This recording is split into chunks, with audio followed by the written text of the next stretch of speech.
records and okay, so with no much ado, let us watch your presentation, and after that we will discuss the corrections and for improvements na and for your final na next sem.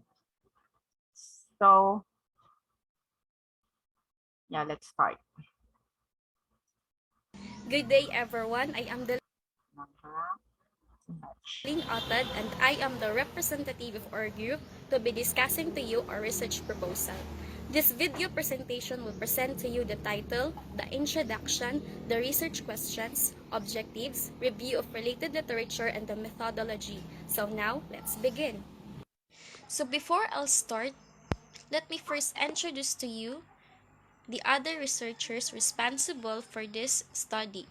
My team: Badilla Novi Grace, Dawa Helen, Ponteros Jeneline, and Jacqueline Martizano. So the title of our research is The Major Challenges Encountered by Egg Retail and Wholesale Enterprises in Samal Island. Going forward, here are the content of this presentation. First is the introduction/background of the study. Second, the statement of the problem, state research questions. Third, the objectives. Fourth, the review of related literature. And lastly, the methodology.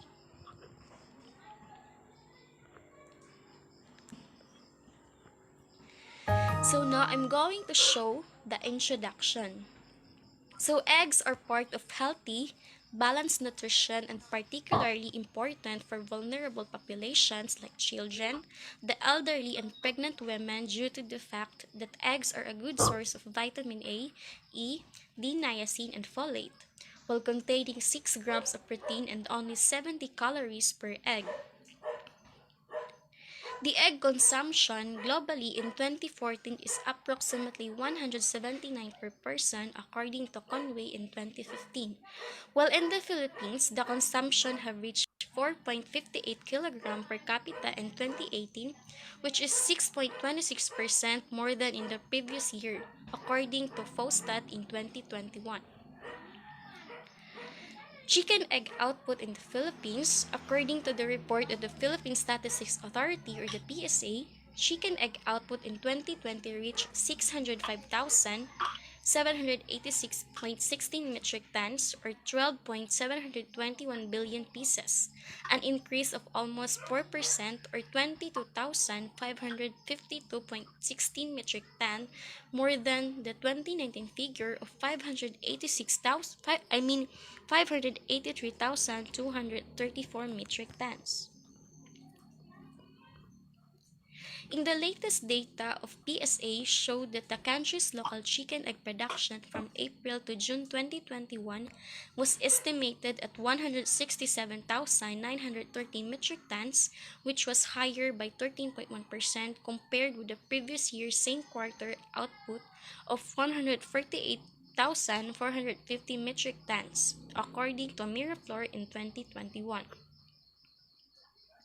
So the importance of egg production industry is that it generates huge opportunity of income not just for farmers but also towards the retailers and wholesalers. However, the egg production industry encounters several issues and problems.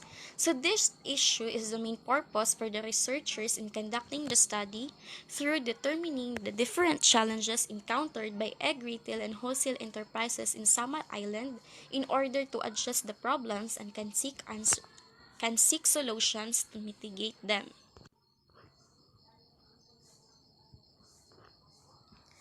So here are the research questions that the researchers are trying to seek answers.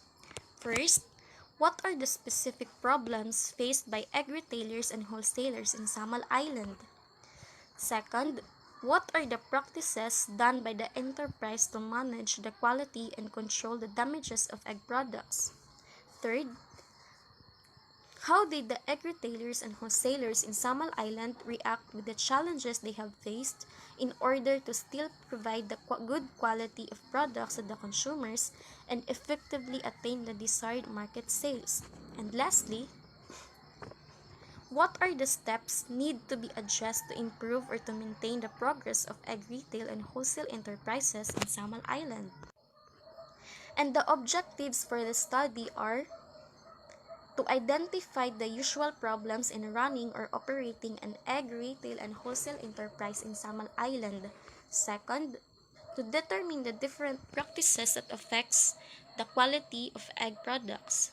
The third, to assess the effectivity of the enterprise strategy in dealing with uncertainties. And lastly, to evaluate the improvement of the enterprise from the previous years of operation until in the present status. So now, I'm going to show you the review of related literature that supports the study by facts.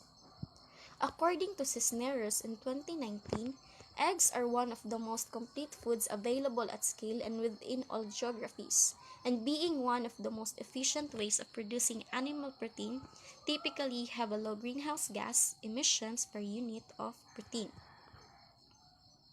In the Philippines, there were among three regions that have contributed 59.8% to the country's and total chicken egg production, according to Philippine Statistic Authority in 2021. The first is the Calabar Zone, which was the top producer of chicken egg during the quarter with 46.33 thousand metric tons. And second is the Central Luzon with 28.59 thousand metric tons. And lastly, the Northern Mindanao with 13.84 thousand metric tons. However, there were several problems that the industry is facing. In Bangladesh, there were some identified economic, technical, and marketing problems that are related to egg production, according to Happy et al. In 2020. So some of the economic problems are lack of capital, high bank interest, price of layer feed and feed materials, high price of veterinary drugs, and lack of government support. Among of the technical problems are the lack of information in layer farming system, inadequate knowledge of layer diets, poor quality of feed, non-availability of day-old chicks, water-related problems in layer farming system, irregular electricity supply, non-availability of medicine, and inadequate supply of medicines. The marketing problems are the fluctuation of consumer demand, demand of eggs from native birds, problem of marketing systems and middlemen, breakage of egg in transit, lack of market information and communication system, and the price variation of day-old chicks. According to a field survey conducted in Bangladesh in 2018, layer farm owners are not the only who suffers various problems in the industry, but also traders. The traders have faced problems due to lack of operating capital, lack of institutional credit, lack of adequate and suitable transportation system, breakage and spoilage of egg, price instability, inadequate space of market, and unfavorable conditions such as hartal, strike, flood, and natural calamities. In order to surpass these problems in egg marketing and to make the business more profitable in Bangladesh, egg traders proposed different measures such as: first, the provision of institutional credit. Second, the development of storage facilities. Third, government regulation and price. Fourth, adequate market space and facilities. And lastly, improved marketing information and communication system. And this is now the last part of the presentation, the methodology. For this research, an interview approach will be used to gain more insights in the major challenges encountered by egg retail and wholesale enterprises in Samal Island. The study will be based on primary data that entails going to the direct source to accomplish this research. The researchers will conduct a random interview to different egg retailers and wholesalers in Samal Island. This means that the researchers will only choose few respondents from three districts of Island Garden City of Samal, the Bebak, Samal, and Kaputian district. The researchers will provide an interview questionnaire as a tool to gather data. And that would be the end of this presentation. Thank you and God bless. Very good, very well presentation, no, from the group. So I guess ano to? I guess kamu na lang the rest anyway, this is recorded and the rest can see naman your presentation, no. These are seen by 9, so they have maybe seen even my previous na mga student before. So anyway, I was quite really impressed by your presentation. Si kinsa gani ni? Kinsa din nag-present gani? Ikaw ni Jacqueline Novi. Si Dilin Utad po yan, ma'am. Si Delinda ay ni. So very good, no? Even yung kanyang sana way of speaking or communication skills, no? Very good, very well, very clear, and yung presentation, yeah, very good talaga. And siguro ang lacking lang in your methodology is yung kanang yung data ninyo, yung data analysis, which is descriptive statistics, and also mention the qualitative type of research, or both actually qualitative and quantitative, because you're going to get data of in terms of number, diba? And in terms of yung mga data on, well, focus na lang muna sa qualitative na research, no? And lastly, hopefully you can make in advance yung inyong mga survey questions or guide questions. So last time nag-post ako ng video showing you the sample guide questions, no, that I have done before. So you can just search mga available guide question, no, and you can also follow the same, although it must be unique depending on your study and also your objectives. And you have a very good objectives as well as research questions. So yes, job well done talaga sa inyong grupo, no. So congratulations. How about Helen? Helen, no? Yeah, abi na kog dili siya apil sa member.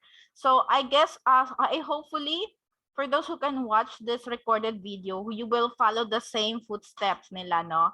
Especially sa final presentation na by panel. But then before we are going to have the presentation yung final thesis ninyo, that this will be guided pa ng inyong advisor and research coordinator. So, and hopefully ma-post ko, although late na, since this would be our last week and there are still group na hindi nakapag-present, and if you still have time from now to next week, please post na your presentation in video or in PowerPoint. So do you have any further questions or clarification, Jacqueline and Novi? Helen?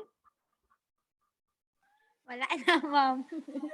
Okay, so hopefully nagkuan na pud mi ang Davao no, nag level 3 na pud mi, but then ang Samal is still okay naman, so hopefully we'll be seeing each other someday, no, in this year.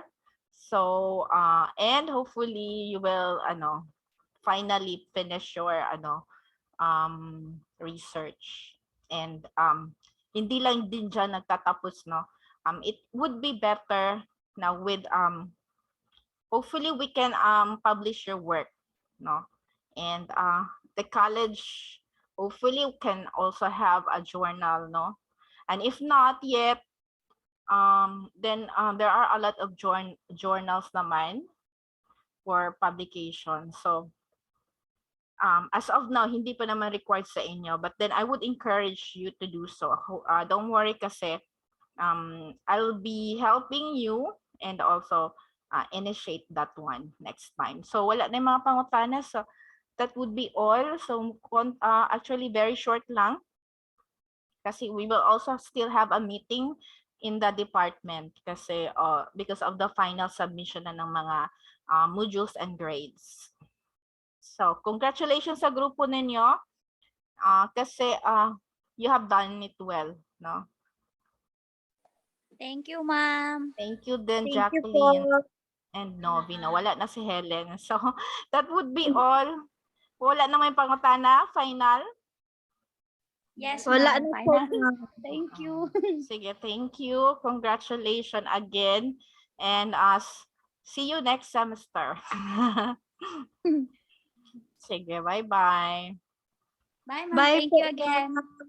Bye. Ay, kaluin ni Jillian. Nagihinay pag gani ako